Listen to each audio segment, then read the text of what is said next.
नमस्कार दोस्तों, मैं अनिल आर्य। दोस्तों, कल खांसी वाले कुत्ते की मैंने वीडियो देखी। उस वीडियो में मुझे उसके 3 सवाल समझ में आए। उसने 3 सवाल किए मुख्यतः जो मुझे समझ में आए।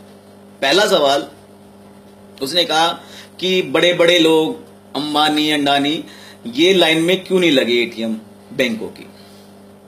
दूसरा सवाल, इसने कहा कि मोदी सरकार ने पुराने नोट बंद क्यों किए। तीसरा सवाल, इसने कहा कि 2000 के नोट ही क्यों चलाए, क्या इससे करप्शन रुक जाएगा।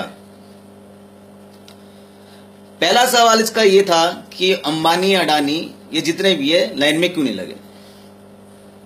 अरे भैया, मुझे एक बात बता, तू लाइन में लगा? तू बड़ा आदमी है छोटा आदमी है, तुझे तो लगना चाहिए लाइन में। तुझे पैसे की जरूरत नहीं है। या तेरा कोई आप पार्टी का नेता लगा लाइन में, उसको भी तो लगना चाहिए ना भाई। उसको भी तो पैसे चाहिए या नहीं चाहिए। बहरहाल, इससे आगे बढ़ते हैं। भैया देखो, 9 तारीख से पहले जब नोट बंद नहीं हुए थे तो मुझे एक तस्वीर दिखा दे अंबानी अडानी टाटा बिरला की कि वो बैंकों की लाइन में खड़े हुए हों 9 तारीख से पहले, जब बंद नहीं थे नोट। उनकी एक तस्वीर दिखा दे कि वो कब जाके लाइन में खड़े हों, पैसे निकालते हुए दिखाते हो। इसलिए मासूम जनता को बरगलाना बंद कर अपनी धूर्तपूर्ण बातों के अंदर। तेरी इन धूर्तपूर्ण कुटिल बातों में तेरे ढक्कन ही आएंगे। तेरे बातों में वो तेरे आप ये जो है ना, तेरे आप ये जो वो ढक्कन, वही तेरे बातों में आएंगे। हम जैसा राष्ट्रवादी तेरे बातों में नहीं आएगा। अब सुन बात को। भैया ये बता, जो वहां पे लाइन में लगा हुआ है बैंकों की, एटीएमओ की, उस लाइन में खड़ा हुआ आदमी वो ईमानदार है, इसलिए वो लाइन में लगा हुआ है। लाइन में सदैव ईमानदारी लगता है। तेल की लाइन, बस की लाइन, बैंकों की लाइन, एटीएम की लाइन, हवाई जहाज की लाइन, राशन की लाइन, ये जितनी भी लाइन है ना, वो सब लाइनों में ईमानदारी लगता है। मंदिरों के अंदर जो लाइन लगती है वहां पे ईमानदारी लगता है। बेईमान आदमी हमेशा पिछला दरवाजा देखता है, वो लाइन में नहीं लगता है। जैसे तू लाइन में नहीं लगा, जैसे तेरी वो जिहादी दीदी वो लाइन में नहीं लगी, जैसे पप्पू लाइन में नहीं लगा, जैसे इटली वाली अम्मा तेरी वो लाइन में नहीं लगी, नीतीश कुमार लाइन में नहीं लगा, मायावती लाइन में नहीं लगी, मुलायम सिंह लाइन में नहीं लगा। ये जितने भी छोटे छोटे दल के वो कोई लाइन में नहीं लगा। तो बेईमान कभी भी लाइन में नहीं लगता है, ईमानदार लाइन में लगता है। जो तू भीड़ देख रहा बैंकों के बाहर, एटीएम के बाहर इतनी ज्यादा, वो भीड़ इसलिए देख रहा है क्योंकि अधिकतर जनता, हिंदुस्तान की, भारत की अधिकतर जनता वो ईमानदार है। 90 से 95% आदमी ईमानदार है, इसलिए वो लाइन में लगे हैं। अपनी मेहनत की कमाई ले जाकर वहां पे चेंज करवा रहे हैं, बदलवा रहे हैं, इसलिए वो लाइन में लगे। ये तो है तेरी लाइन वाली बात।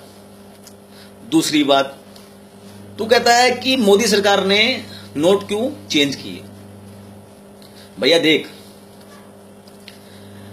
विमुद्रीकरण तूने कभी पढ़ा है? नहीं पढ़ा। चक्कर क्या है, मोदी सरकार ने अर्थशास्त्र पढ़ा हुआ है और तूने नहीं पढ़ा अर्थशास्त्र। तू IRS ऑफिसर होने के बाद भी तूने अर्थशास्त्र नहीं पढ़ा, मगर मोदी सरकार ने अर्थशास्त्र पढ़ा है। इसलिए उसने विमुद्रीकरण के तहत मुद्रा चेंज कर दी। विमुद्रीकरण जो है वो ये कहती है, जो कौटिल्य का टाइम पे, चाणक्य के टाइम पे तब का लिखा हुआ है विमुद्रीकरण, आज का नहीं लिखा हुआ। वो ये कहती है कि जब काले धन की समस्या अधिक हो जाए, बढ़ जाए, तो उस देश को क्या करना चाहिए, अपनी मुद्रा को चेंज कर देना चाहिए, तब्दील कर देना चाहिए। जिससे क्या होता है कि जो काले धन जिसके पास होगा वो उस मुद्रा को नई मुद्रा के साथ बदलने में घबराएगा, साहस नहीं करेगा। तो वो नहीं बदलेगा तो जो मुद्रा है जो उसके तकिए के नीचे लगी हुई वो बर्फ में जम जाएगी, मतलब सड़ जाएगी। जैसे तेरे तकिए के नीचे दबी हुई है, तकलीफ तेरे को तभी हो रही है। जैसे तेरे जितने भी नेता है तेरे आसपास के जो तेरे सपोर्ट कर रहे हैं, उनके तकियों के नीचे दबी हुई है, इसलिए वो तड़प रहे हो, घबरा रहे हो, क्योंकि उनकी मुद्राएं जो है वो सारी सड़ गई हैं। तो विमुद्रीकरण तो हमेशा करना चाहिए, हर 10 से 15 साल के अंदर होना चाहिए विमुद्रीकरण। जो कांग्रेस ने नहीं किया 60 साल, गलती करी उसने। करप्शन को अगर कंट्रोल में रखना है तो विमुद्रीकरण की नीति अपनानी पड़ेगी। हर 15 साल 20 साल के अंदर बदलना पड़ेगा, चेंज करना पड़ेगा।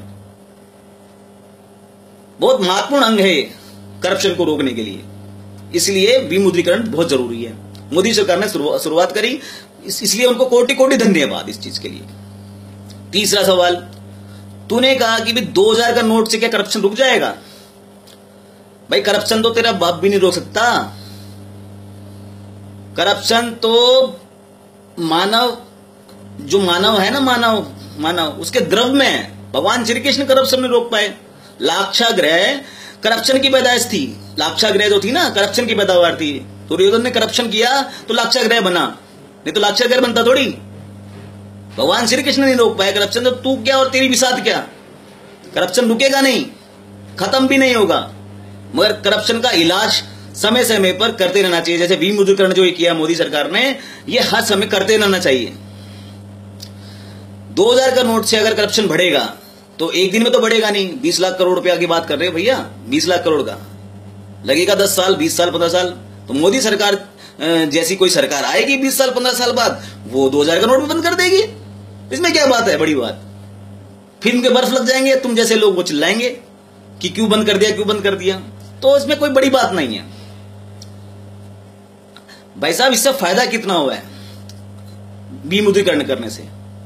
विमुद्रीकरण करने से आतंकवादियों को जो पेमेंट थी वो खत्म हो गई, क्योंकि आतंकवादियों को चेक से पेमेंट थोड़ी करा करते थे भाई साहब। यही नकली नोट जाया करते थे उनके जेब के अंदर, उनको चेक से पेमेंट करते थे क्या आतंकवादियों को? नहीं ना, उनको सबको नकली नोट दिया करते थे। वो पेमेंट बंद हो गई। कैसीनोज बंद हो गए, कैसीनोज बंद हो गए, जुए घर वो बंद हो गया। 100% टकसालें बंद हो चुकी हैं नकली नोटों की, जो मेरे को नहीं लगता आने वाले 10 साल के अंदर भी खुल पाएंगे दोबारा। बंद हो चुकी हैं, बिल्कुल तबाह और बर्बाद हो गई। जो ड्रग माफिया है उनको सबको कैश पेमेंट हुआ करती थी, चेक से थोड़ी करके पेमेंट हुआ करती, या तू करा करता था चेक से जाके उनको पेमेंट। ड्रग माफिया खत्म हो गया। जब ड्रग माफिया को पैसे नहीं मिलेंगे तो ड्रग नहीं आएगा, ड्रग नहीं आएगा तो नशाखोरी नहीं होगी, वो खत्म हो गया। तुम्हारा दाऊद इब्राहिम का पूरा धंधा चौपट हो गया हवाला का। हवाला का समझता है ना, हवाला कैसे होता है? क्योंकि तू तो करता ही होगा ना भाई। तू वहां पे गया अभी खालिस्तान के लिए, तेरा गल्फ से आता है पैसा, तो हवाला का तो नॉलेज होगी पूरी हवाला की, हवाला होता कैसे। तो आगे बढ़े तो इस विमुद्रीकरण से देश के लिए, आगे के लिए फायदा है, ये हमारे बच्चों के लिए फायदेमंद है भैया।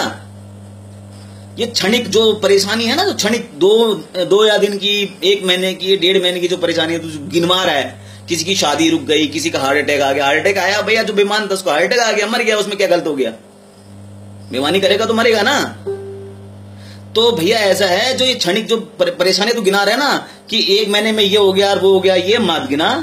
ये हमारे बच्चों के भविष्य के लिए है। हमारे बच्चे ड्रग फ्री हो जाएंगे, हमारे बच्चे आतंकवाद फ्री हो जाएंगे, हमारे बच्चों के लिए भविष्य है। मोदी सरकार को नमन है इस बात के लिए जो उन्होंने ये कार्य किया। तू भ्रष्टाचार की बात करता है और भ्रष्टाचार को सपोर्ट करता हुआ दिखता साफ। 4 साल तूने जो काला धन अपना जो कब्जा किया उसके लिए तू चिल्ला रहा है। सीधी सी बात ये है और कुछ नहीं है। मोदी सरकार ने जो किया बिल्कुल ठीक किया और इसका हम पूरा समर्थन करते हैं। और जो 90% 95% जनता जो बैंक के बाहर खड़ी है और एटीएम के बाहर खड़ी है, वो सपोर्ट करती है। अगर वो सपोर्ट नहीं करती तो बैंक के बाहर नहीं खड़ी होती, पार्लियामेंट के बाहर खड़ी होती। वो सपोर्ट करती है इसलिए वो बैंक और एटीएम के बाहर खड़ी है, नहीं तो वो धरना प्रदर्शन करती कहां पे? जंतर मंतर पे कि नहीं बंद करो। मगर वो बैंक के बाहर खड़ी है तो इसका मतलब वो सारी जनता, वो जितनी भी जनता है, वो परेशानी उठाकर देश के साथ है, इसलिए वो बैंकों को बाहर खड़ी है। नहीं तो पार्लियामेंट के बाहर खड़ी होती, जंतर मंतर पर धरना दे रही होती।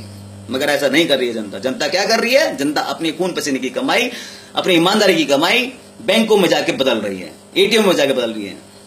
इसलिए इसलिए अपने ढक्कनों को बरगला, हम राष्ट्रवादी को नहीं बरगला सकता है तू। देश का हर नागरिक राष्ट्रवादी है। तेरे 1% 2% ढक्कन की वजह से देश नहीं चल रहा है। इसलिए अपनी खांसी का इलाज तूने कर लिया है, तो इसका मतलब ये नहीं कि तू देश का इलाज भी करना जानता होगा। तेरे जैसा धूर्त नेता नहीं है पूरे भारत के अंदर। इसलिए नमस्कार, भारत माता की जय।